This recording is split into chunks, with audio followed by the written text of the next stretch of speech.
ఇప్పుడు చదువుకున్నటువంటి లేఖన భాగాన్ని ఒకసారి మనం పరిశీలిస్తే మొదటి 2 వచనాలను ఒకసారి ఆలోచిద్దాం. మీ హృదయములను ఎంత మాత్రం మీరు టెన్షన్ గురి కావద్దని అర్థం. మీరు ఎంత మాత్రమైనా సరే మీరు ఎలాంటి ఇరుకులు కానీ, ఎలాంటి ఇబ్బందులు కానీ, మీరు ఎలాంటి భయం కానీ, ఎలాంటి భయం లేదుగా, దిగులు లేదు కానీ ఒక పాట ఉంది. అలాగూ మీరు ఏమాత్రం మీ హృదయాలను తొట్టిల్ల చేయకుండా స్థిరమైనటువంటి దాంతో ఉండండి. ఎందుకంటే నా తండ్రి ఇంట మీకోసం స్థలం సిద్ధం చేయడం.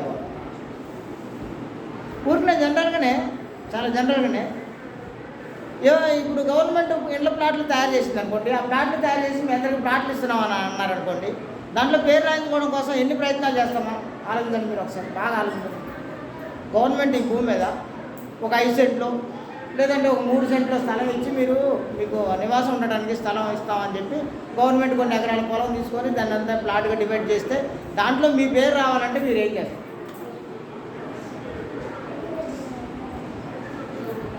ఇప్పుడు యేసుప్రభు చెప్తున్నటువంటి మాటలను మనం ఆలోచిస్తాం. అక్కడ చాలా ఇళ్ళు ఉన్నాయి. నా తండ్రి ఇంట్లో చాలా చాలా చాలా చాలా చాలా నివాస స్థలాలు ఉన్నాయి. ఎంత నివాస స్థలాలు ఉన్నాయంటే చాలా ఉన్నాయి. కానీ ఒకవేళ అక్కడ ఉన్నటువంటి అది చాలా ఆక్రమించుకోవడానికి కింద ఉన్నటువంటి ప్రజలు చాలామంది ఉన్నారా? ఇది డౌట్ వచ్చేసింది అందరికీ. ఎందుకంటే ఇరుకు మార్గంలో ప్రవేశించే వాళ్ళు కొందరే ఉన్నారు, కానీ విశాల మార్గంలో మాత్రం. అంటే ఇప్పుడు ఈ లెక్కల ప్రకారం మనం ఊరికే జనరల్ ఇమాజిన్ తీసుకుంటే పరలోకం పెద్దగా ఉండాలా, నరకం పెద్దగా ఉండాలి.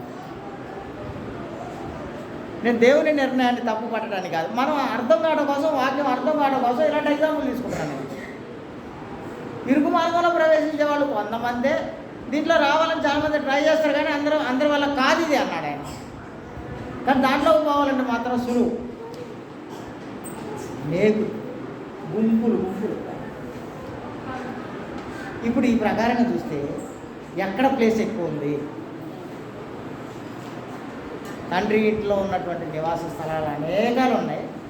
కానీ ఇక్కడ చూస్తే ఏమైందంటే క్రిక్కిరిసినటువంటి జనం ఉన్నారు. ఇక్కడ వాళ్ళందరూ పోయే ప్రదేశం వేరే ఉంది. అది కూడా నిత్యము ఉండే ప్రదేశమే ఉంది. అది తండ్రి ఇల్లు అయితే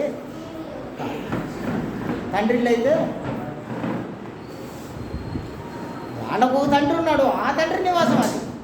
వాళ్ళకు ఉన్నటువంటి తండ్రి ఒక ఆయన ఉన్నాడు. ఆ తండ్రి పేరు ఏంటంటే అబద్ధములకు జనకుడు ఉన్నాడు. ఆ తండ్రి ఇంట్లో వాళ్ళకి ప్లేసులు ఉన్నాయి, మన తండ్రి ఇంట్లో మనకు కొన్ని ప్లేసులు. ఇప్పుడు ఏమైందంటే నేను వెళ్ళి మీకోసం స్థలం సిద్ధం చేస్తాను అన్నాడు.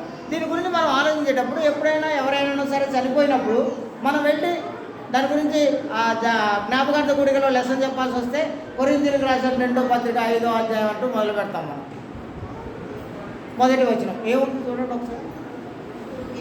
భూమి మీద నివాసమైన ఈ గుడారము శిథిలమైపోయినను చేతి పని కాక దేవుని చేత కట్టబడినదియు నిత్యము అయినటువంటి నివాసము పరలోకంలో మనకు ఉందని మనం అందరం తెలుసుకోవాలి. మనం ఇదే వాక్యం పోయి చెప్తుంటాం. ఎవరైనా చనిపోగానే వెళ్ళి అక్కడ పరలోకం ఉంది, పరలోకంలో తండ్రి ఇచ్చినటువంటి నివాస స్థలాలు ఉన్నాయి, అవి నిత్యము ఉంటాయి, ఎప్పుడూ ఉంటాయి. ఈ నివాసము శిథిలమైపోతుంది. నేను ఈ మధ్య వాట్సాప్లో తెలుగుసారి మీరు చూసారా? వాట్సాప్లో ఒక కొత్తది వచ్చింది. ఒకటి ఏంటంటే ఒక వ్యక్తి చనిపోయినప్పుడు 6 రోజులకి ఎలా ఉంటాడు, 10 రోజులకి ఎలా ఉన్నాడు. ఇప్పుడు ఈ మధ్య ఒకటి వచ్చింది కొత్తది. 90 రోజులు వచ్చేసరికి ఏమీ లేదు, ఆడ పుట్టి ఎముకల కూడే ఉంది. అంటే 3 నెలల్లో లోపల పెట్టినటువంటి శరీరం కాస్త ఇది శిథిలమైపోయేది అని చెప్తున్నారు. మరి ఉన్నదేంటి? తండ్రి ఇంట అనేక నివాసం. ఇప్పుడు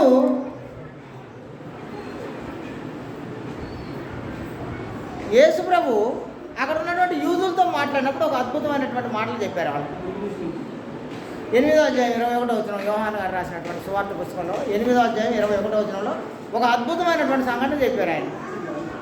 వాళ్ళందరూ యూదులు, ఇజ్రాయేలీలు, అక్కడ ఉన్నటువంటి ఆ పరిసయ్యులు, శాస్త్రుల దగ్గరికి వెళ్ళి నేను ఒక చోటకి వెళ్తున్నాను అనగానే వాళ్ళకు కూడా ఇదే వాళ్ళు కూడా యేసుప్రభు దగ్గరికి వచ్చి ఎలాగైనా సరే నువ్వు ఉండే ప్రదేశానికి మేము కూడా వస్తాం. కానీ ఆయన చెప్పినటువంటి సమాధానం ఏంటంటే 21వ వచనం చదవండి, ఏముందో 8వ అధ్యాయం 21వ వచనం. మరి ఒకప్పుడు ఆయన నేను వెళ్ళిపోతున్నాను, మీరు నన్ను వెతుకుదురు కానీ మీరు మీ పాపంలోనే ఉండి మీరు చస్తారు, అక్కడ దాకా రారన్న. నేను వెళ్ళే చోటికి మీరు రాలేరని చెప్పాడు ఆయన. ఎందుకట? వాళ్ళ పాపంలోనే ఉంటారు కనుక అక్కడ దాకా రాలేరు, ఇక్కడే చస్తారు మీరు అని. చావటం అంటే భూమి మీద మొదటి మరణం అయితే రెండో మరణం ఏంటి? అగ్నిగుండం. ఇది రెండో మరణం. ఇదే కదా ప్రకటన గ్రంథంలో రాయబడినటువంటి సంఘటన. మీరు మీ పాపంలోనే ఉంటారు కనుక ఆ పాపంలోనే ఉండి అక్కడే చేస్తారు మీరు ఇక్కడ దాకా నేను ఉండే ప్రదేశానికి రారు. ఇప్పుడు ఇక్కడ పేతురు గారికి ఒక చిన్న విషయం ఉంది. పేతురు గారు 13వ అధ్యాయం 36వ వచనంలో పేతురు గారు ఏమడుగుతున్నారు?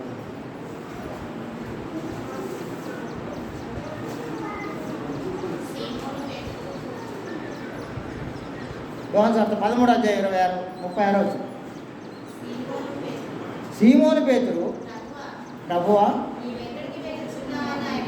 నీవెక్కడికి వెళ్ళుచున్నావు అని ఆయనను అడగగా యేసు, నేను వెళ్ళు చోటికి నీవు ఇప్పుడు నా వెంట రాలేవు కానీ తర్వాత వస్తావు నువ్వు అని చెప్పాడు. ఆయన వెళ్తున్నటువంటి ప్రదేశాన్ని గురించి ఆలోచిస్తున్నాం మనం ఇప్పుడు. కానీ అదే ఇప్పుడు మనం లేఖనం చదివినప్పుడు 14వ అధ్యాయంలోనే 7వ వచనం చూడండి ఏముందో. కసుమి 5వ తోమా గారికి ఏం చేశారు? తోమానగా యేసుప్రభు పక్కన ఉన్నటువంటి శిష్యుడు చనిపోయిన తర్వాత లేచాడు అని ఆయన అందరూ చెప్తే నమ్మని శిష్యుడు, ఆయన చేతులు గాయాల్లోనూ పక్కల్లోనూ ఆ రంధ్రాల్లో ఏలు పెట్టి చూస్తే తప్ప నమ్మను అని చెప్పినటువంటి శిష్యుడు యేసుప్రభుతో ఏమంటున్నాడు చూడండి, ప్రభువా ఎక్కడికి వెళుచున్నావో మాకు తెలియదే. నువ్వు ఆడిపోతున్నావో మాకు తెలియదు కదా, అది మేము ఎలా తెలుసుకోవాలి అని అడుగుతున్నాడు ఇక్కడ ఆయన. నువ్వు ఆడిపోతున్నావు మాకు తెలియదు కదా, మరి మేము దాన్ని ఎలా తెలుసుకోవాలి? అప్పుడు యేసుప్రభు చెప్పినటువంటి మాట ఏంటంటే, నేనే మార్గాన్ని, నేనే సత్యాన్ని, నేనే జీవాన్ని.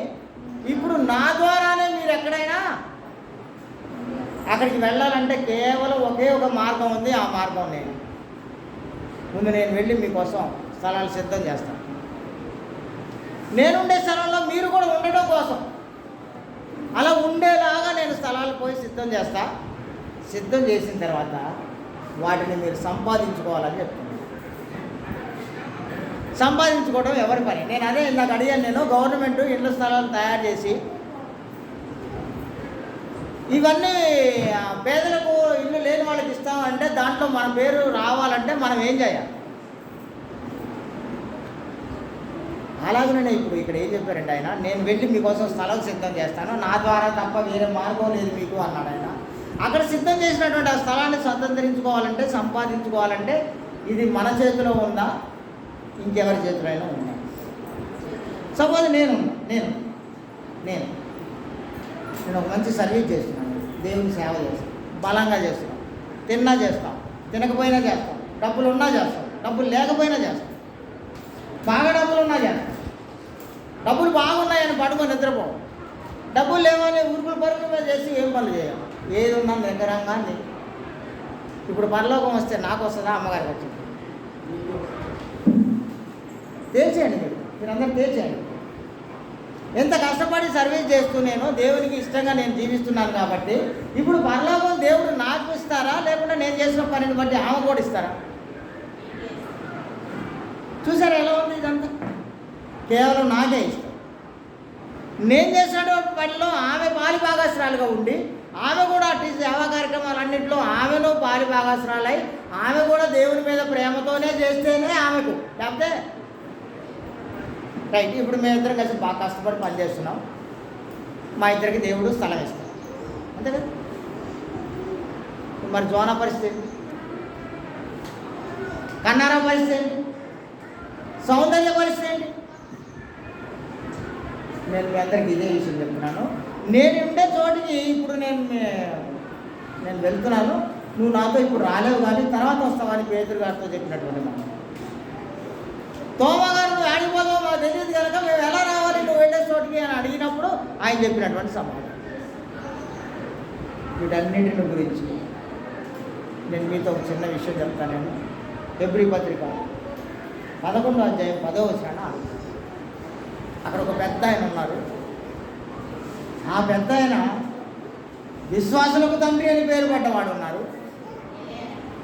ఆ రోజుల్లో వాళ్ళ నాన్నగారు విగ్రహాలు తయారు చేసి అమ్ముకుంటున్నటువంటి రోజుల్లో విగ్రహాలు తయారు చేసి అమ్ముకునే ఆ ఫ్యామిలీలోంచి ఒక ఆయననే దేవుడు ఎన్నుకుంటే ఆయన ఏం చెప్తున్నారు తెలుసు? ఆయన దేనికోసం ఎదురు చూస్తున్నారట భూమి మీద ఉండి? ఆయనకు తెలియదు, ఆయనకు అసలు ఏంటి తెలియదు. కానీ ఆయనకు తెలిసింది ఒకటే, దేవుని ఎడల విశ్వాసంతో భక్తితో జీవించడమే తెలుసు ఆయన, అంతకు తప్ప ఇంకేం తెలియదు ఆయన. ఆ రోజుల్లో లాగా ఇప్పట్లో లాగా మనకు అప్పుడు ధర్మశాస్త్రం లేదు, మనకు బైబిల్ ఉన్నట్టు వాళ్ళకి అబ్రహాం గారికి ఏమీ లేదు. కానీ ఆయన దేవుని మీద ఉన్నటువంటి భయముతో భక్తితో విశ్వాసంతో జీవించడం ద్వారా ఏమైందంటే దేవుడు ఆయనను ఏర్పాటు చేసుకుంటే ఆయన జీవించిన జీవన విధానం, ఆయన దేనికోసం ఎదురు చూస్తూ బ్రతికాడో చెప్తున్నారు.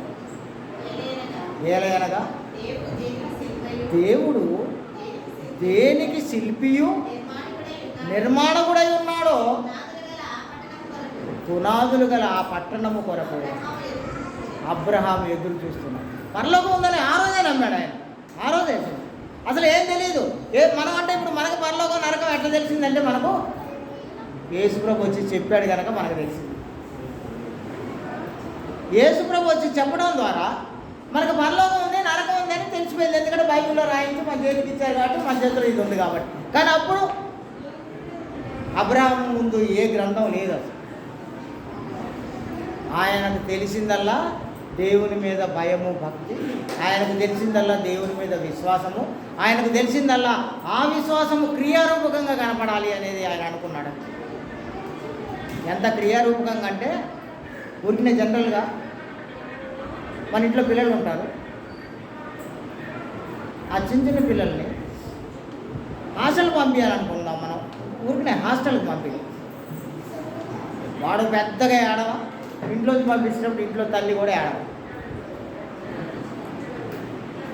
డాడీకి పంపిస్తుంటే హాస్టల్కే సెలవు తీయగానే మళ్ళీ మన ఇంట్లో మళ్ళీ వచ్చింది అమ్మాయి, లేదా అబ్బాయి మళ్ళీ వస్తాడు మన ఇంటికి. అయినా సరే మనం అంత పెద్ద ఫీల్ అయిపోతుంటాం. లేదు, మా సునీతనే ఒకసారి ఎగ్జాంపుల్ జున్నుగాడికి పెళ్లి చేసినాం మొన్న. ఆ పంపించేటప్పుడు గుడ్లలో నీళ్ళు గుట్టుతున్నాం. డాడీ పోతున్నా వైరానే కదా, వాళ్ళు రోజు వైరానే కదా పోయేది, ఆ రోడ్డు మీదనే కదా, వాళ్ళు తిరిగే రోడ్డు మీదనే కదా ఆయన ఇల్లు కూడా. అయినా సరే సునీత ఏం చేస్తుందంటే కళ్ళమట్టి లోపల నీళ్లు అక్కడ ఏమంటే దాన్ని ఆపుకోలేక బయటికి అవు. డాడీకి పోయి ఇప్పుడు లేదా ఉన్నదా నీతో అయినను సరే. కానీ అబ్రహాం గారు ఏం చేశారో తెలుసారా? నువ్వు ఏం చేశారో తెలుసా? అబ్రహాం గారు ఏం చేశారు? దహన బలి అర్పించడానికి రెడీ అయిపోయారు. అసలు దహన బలి అంటే మళ్ళీ కనబడడం ఉండదు ఇక. ముక్కలు ముక్కలుగా నరికి కట్టెల మీద పేర్చి కింద మంట పెట్టి కాల్ చేస్తే బూడిద కూడా మిగతా గాలి కొట్టుకుపోయింది.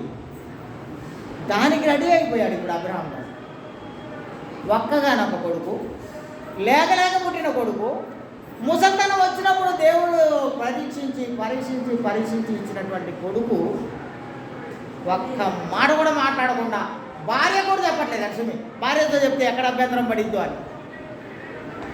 సుధాకర్ సార్ భార్యతో చెప్తే ఎక్కడ అభ్యంతరం పడిద్దు అని భార్య కూడా చెప్పట్లేదు. నేను ఈ చిన్నవాడును పైకి వెళ్ళి కొండ మీదకి వెళ్ళి దేవుని సేవించి మళ్ళీ వచ్చేస్తామని చెప్తున్నాడే కానీ ఆమెతో ఈయన బలి ఇయడానికి తీసుకుపోతున్నా, బలి కూడా దహన బలి ఇయడానికి పోతున్నా అని చెప్పలేదు. అందుకే అబ్రహాము గురించి ఇప్పుడు ఏం రాశారంటే దేవుడు దేనికి శిల్పియు నిర్మాణకుడై ఉన్నాడో ఆ పునాదులు గల ఆ పట్టణాని కోసం ఆయన భూమి మీద ఉండి ఎదురు చూస్తున్నాడట. అది ఆయన చేసింది. అందుకే ఇప్పుడు ఏం చెప్తున్నారంటే నేను ఎక్కడికి వెళ్తున్నానో ఇప్పుడు మీరు రాలేరు, తర్వాత వస్తాను. ఇప్పుడు రానివాడు తర్వాత పోవడానికి మధ్యలో ఉన్నటువంటి జర్నీ గురించి అపోస్తలుడైన పౌలు ఏం చెప్పాడో తెలుసా? మంచి పోరాటం పోరాడాను, నా పరుగు కడముట్టించాను, విశ్వాసాన్ని. అంత జర్నీ చేసే తప్ప మళ్ళీ అక్కడికి పోవడం, అది పౌలైనా, పేతురైనా, దావీసారైనా, సద్దన్నైనా, నోవారైనా, జిమ్మన్నైనా, ఎవడైనా సరే అక్కడికి వెళ్ళాలంటే ఇంత జర్నీ చేయాలి. ఈ జర్నీని నువ్వు వదులుకున్నావా? నేను అదే అడిగాను కదా. ఇప్పుడు నేను పని చేస్తే నాకే పరలోకం ఇస్తారు కానీ దేవుడు నేను పని చేస్తున్నాను ఆమెకి ఇస్తారా? ఇయ్యరు కదా. వారి క్రియల చొప్పునే ఇస్తారనేది ఉంది కదా. రైట్. ఇంకొక గ్రూపుల గురించి ఆలోచిస్తాను నేను మీతో. 16 వచనం, 11వ అధ్యాయం 16 వచనం, ఎబ్రీ పత్రిక. అయితే వారు మరి శ్రేష్టమైనటువంటి దేశమును అనగా పరలోక సంబంధమైన దేశమును కోరుచున్నారు. పరలోక సంబంధమైనటువంటి దేశాన్ని వాళ్ళు కోరుకుంటున్నారని అక్కడ ఉన్నటువంటి ఒక గ్రూప్ సమూహాల గురించి మాట్లాడుతున్నారు ఆయన. ఈ లోక సంబంధమైనటువంటి దాని గురించి కాదు. నేను మళ్ళీ చెప్తున్నా మీ అందరికీ, 90 రోజుల తర్వాత లోపల కింద బాడీ లేదు అసలు, ఒకటి ఎముకల. 90 రోజుల తర్వాత కింద ఒకటి ఎముకలు కూడే ఉంటుంది మనం పెట్టిన భూమిలో. ఆ దానికోసం ఈ భూమి మీద జీవించినటువంటి 60-70 సంవత్సరాల జీవితాన్ని దేవునికి వ్యతిరేకంగా, దేవునికి దూరంగా జీవిస్తే మరి ఆ పునాదులు గల ఆ పట్టణాన్ని స్వతంత్రించుకోవడం ఎలా? మనకి ఎవరు ఇయ్యరు దీన్ని, విన్నాం అన్న, మనకి ఎవరు ఇయ్యరు దీన్ని. మన పరలోకపు పట్టణాన్ని, అక్కడ స్థలాన్ని మనకి మనమే తయారు చేసుకోవాలి, మనకి మనమే సంపాదించుకోవాలి. ఎవరు ఇయ్యరు మనం. నువ్వు ఎలా సంపాదించుకోవాలో మాత్రమే చెప్తారు. అది నేనైనా, లేకుంటే యేసుప్రభు అయినా, లేకుంటే ఇంకొక బోధకుడైనా, ఇంకో సువార్థికుడైనా దీంట్లో రాయించి ఇచ్చారు కాబట్టి ఇది తీసుకొని మీకు చెప్తాం అంతే. ఆ మాటల చొప్పున నువ్వు జీవించి దాన్ని నీకు నువ్వు స్వతంత్రించు. లేకపోతే నేను మీ అందరినీ ఏదో భ్రమలోకి, ట్రాన్స్లోకి తీసుకోవడానికి రాలేదు అసలు, రాలేదు. ఒక ఆయన బాగా చదివి కాకరగా కేకరగా అన్నట్లు మా అందరికీ ఆయన ఒక పెద్ద డైరెక్టర్ స్థాయిలో మా అందరికి నాలాంటి వాళ్ళని 1000 మందిని నిలబెట్టినటువంటి ఒక ఆయన చివరి రోజులు వచ్చేసరికి, లాస్ట్ రోజులు వచ్చేసరికి ఆయనకి పరలోకం ఉంది, నరకం ఉంది అనే నమ్మక ఆయన ఇష్టం వచ్చినట్టు జీవించి చనిపోయారు. మేమందరం చేసినటువంటి వాటి ఫలం ఉంటుందా ఇప్పుడు ఒకవేళ పాతది ఎంత ఆయన జ్ఞాపకం చేసుకొని ఈ ఏం పర్లేదులే, నువ్వు చేస్తే పర్లేదులే అని పరలోకం ఇస్తారా? ఇస్తారా? ఒక్కసారి నీళ్ళలో మునిగి పైకి లేవగానే ఉన్న పాపాలన్నీ 0 అయిపోయిన రీతిగానే అప్పటి వరకు నువ్వు చేసినటువంటి మంచి కార్యాలు కూడా, నువ్వు చేసిన ఒక చెడ్డ కార్యం వల్ల ఏమైందంటే 0 అయిపోయింది. అప్పుడు మొత్తం పాపంగా మార్చబడింది. అందుకే ఏం చెప్పాడంటే, మంచి పోరాటం పోరాడాను, నా పరుగు. ఇంత పెద్ద జర్నీలో ఆయన ఏం చేశాడట? విశ్వాసాన్ని కాపాడు. మన విశ్వాస పరిణామం ఏంటి? ఈ ప్రశ్నను మనం ఎదుర్కోవాలి. దేవుని యందు విశ్వాసం ఉంచుతున్నారు, మంచిదే. నా యందు కూడా విశ్వాసం ఉంచమని చెప్పాడు యేసుప్రభు. ఎందుకంటే నా తండ్రి ఇంట అనేక నివాస స్థలాలు ఉన్నాయి, అవి మీకు ఇవ్వాలని నేను వాటన్నిటిని రెడీ చేయడం పోతున్నాను. నేను మళ్ళీ వస్తాను, మళ్ళీ వచ్చి మిమ్మల్ని అందరినీ తీసుకొని పోతాను. అక్కడ స్థలాన్ని నువ్వు పొందాలంటే నువ్వు ఇక్కడ ఉన్నప్పుడు చేయాల్సిన పని ఏంటి అని చూస్తున్నాను. అదే అబ్రహాం గారి జీవితం, ఆయన జీవించిన జీవన విధానం అది. నిజంగా నేను మళ్ళీ చెప్తున్నాను మీకు, అబ్రహాం గారి చరిత్ర చదివితే ఏముంటుందో తెలుసా దాంట్లో. ఆయనకు అంతకుముందు బ్యాక్గ్రౌండ్ లేదు అసలు. దేవుడు అంటే ఆ బ్యాక్గ్రౌండ్ ఏం లేదు. ఇప్పుడు సపోజ్ నేను ఉన్నాను అనుకుందాం, మా తాతగారి పేరు ఇమ్మానుయేల్ గారు, మా నాన్నగారి పేరు ఇజ్రాయేల్ గారు, నా పేరు నోవా. అంటే నాకు 3 తరాలుగా నాకు దేవుడు అంటే ఏంటో తెలుసు. అయినా వెదవలాగా తిరిగేవాడిని నేను. కానీ అబ్రహాం పరిస్థితి అలా లేదు. అసలు దేవుడు అంటే ఏంటో తెలియని విగ్రహారాధికుల కుటుంబంలో పుట్టినటువంటి వాడు ఆయన. ఏం తెలియదు పాపం ఆయన. ఆయనను సరే దేవుడు ఉన్నారని, దేవుడు ఉన్నాడు, ఆయన నాకు అక్కడ ఒక పెద్ద పట్టణం కడుతున్నారు, ఆ పట్టణంలో నాకు స్థానం ఇస్తారు. ఎవరు చెప్పుకుంటారు? ఆయన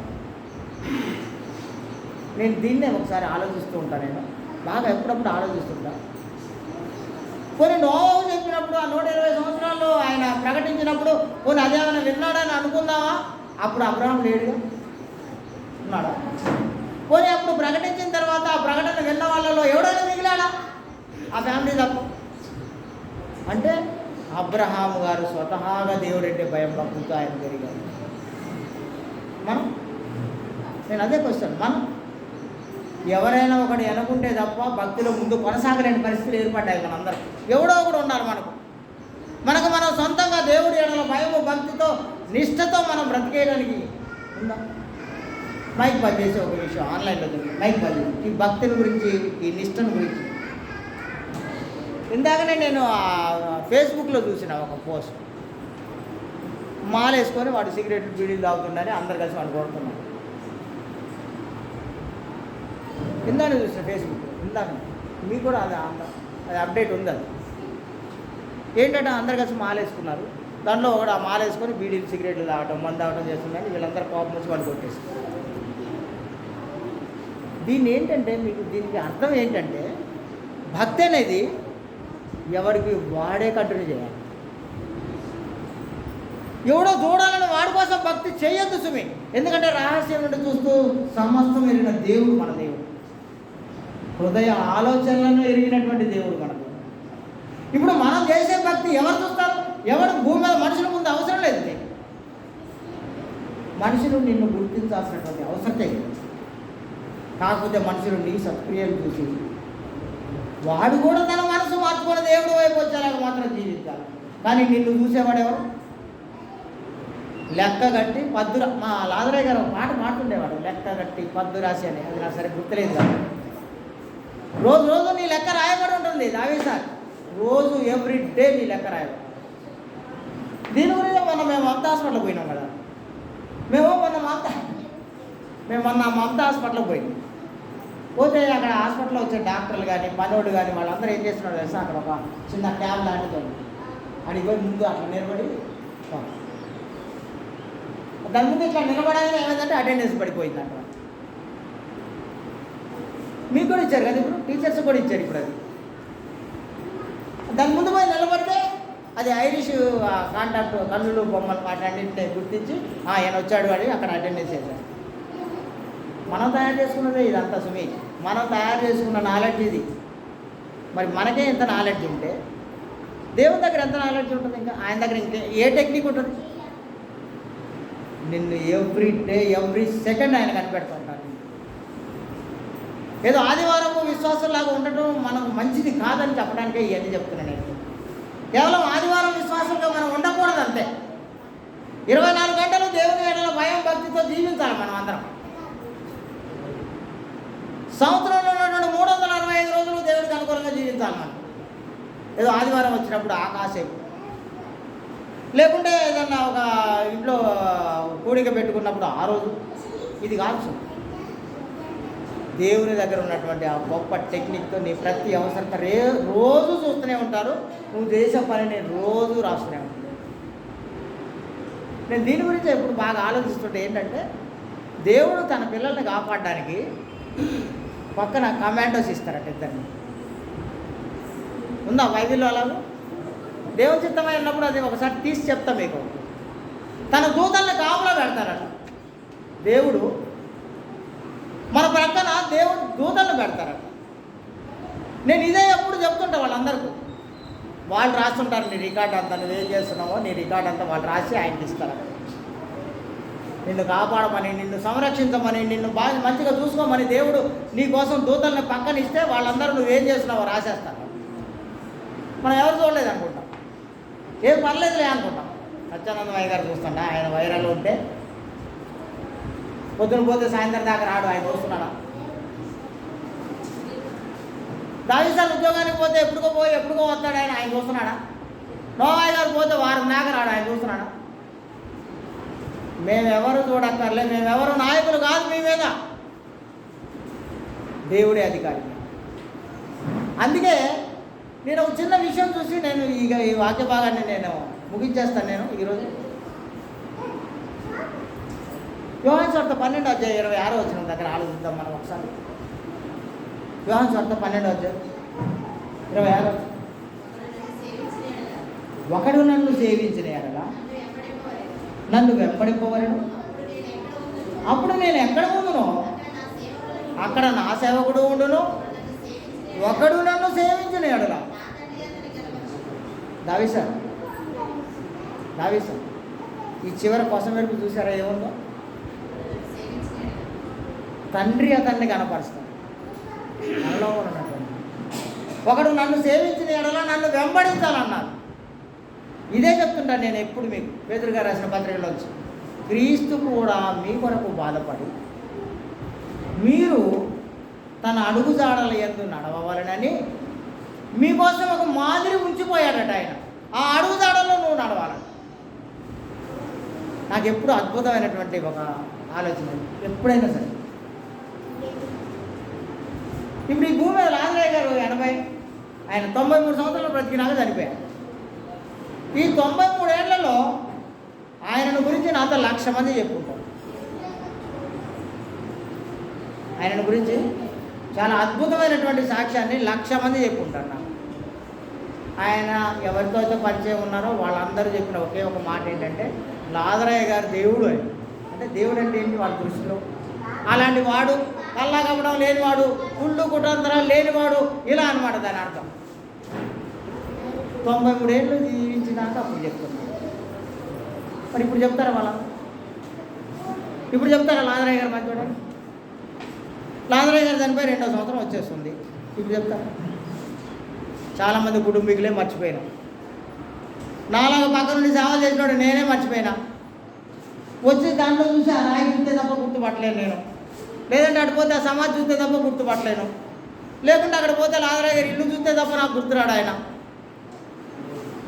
కానీ ఈ భూమి మీద మన కోసం ఏదైతే మాదిరి అడుగుజాడలు వదిలిపెట్టి వెళ్ళారో, ఆయన జీవించింది 33 ఏళ్ళైనా సేవ చేసింది మాత్రం 3 సంవత్సరాలు. కేవలం 3 సంవత్సరాల సేవతే భూమి మీద ఒక గొప్ప ప్రభావవంతమైన శక్తిశాలిగా మారిపోయాడు. 3 ఏళ్ళు సేవ, కేవలం 3 ఏళ్ళు ఆయన చేసిన సేవ. ఇప్పుడు దానికి నీకేం చెప్పారంటే మాదిరి అడుగుదాడలు వదిలిపెట్టి వెళ్ళారు, దాంట్లో పడుతున్నారు. అప్పుడు నేనుండి చోట నా సేవకుడు కూడా. ఆలోచించండి, బాగా బాగా ఆలోచిస్తుండండి. ఎదురైన సార్ మనం ఏం చేస్తే దాన్ని సాధించగలమో ఆలోచించండి బాగా. నేనేదో మిమ్మల్ని అందరినీ భయపెట్టి పరీక్ష ఫెయిల్ అయ్యే ప్రశ్నలు ఇవ్వట్లేదు. చందు సార్, మీరు రాయలేని మార్కులు సమాధానం రాయలేని ప్రశ్నలు ప్రశ్నపత్రాన్ని నేనేమి ఇవ్వట్లేదు మీకు. యేసు ప్రభు చెప్పిందే మీకు చెప్తాను. 3.5 ఏళ్లలోనే భూమి మీద క్రీస్తు శకము క్రీస్తు పూర్వం అని తప్పించుకోగలిగినంత గొప్ప ఘనతను, ఆధిక్యాన్ని, ప్రభావాన్ని కనపరిచినటువంటి యేసు ప్రభు ఏం చేస్తే వచ్చింది ఆ పేరు? ఆయన ఏం చేస్తే వచ్చి ఉండదు? మరి నువ్వేం చేస్తే ఆయన అడుగుజాడల్లో నడుస్తున్నట్టు? నీకోసం మాదిరి అడుగుజాడల్లో వదిలిపెట్టి వెళ్ళాడు కదా, నువ్వు ఆ మాదిరి అడుగుజాడల్లో మనము నడవవాలని.